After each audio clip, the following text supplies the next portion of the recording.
Timbog ang magkakaibigan sa ikinasang buy-bust operation ng mga otoridad nang magpositibo ang mga ito sa iligal na droga.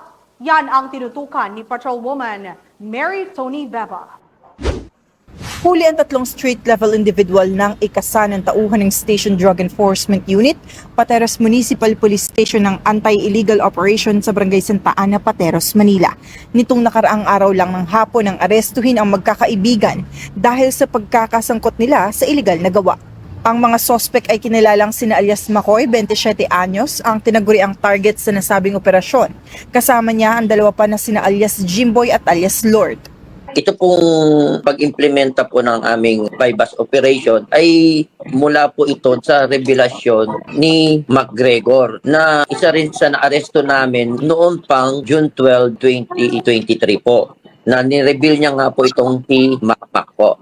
Nakuha sa operasyon ng 8 pakete na naglalaman ng mga hinihinalang shabu, buy-bust money, kaha ng sigarilyo at cellphone.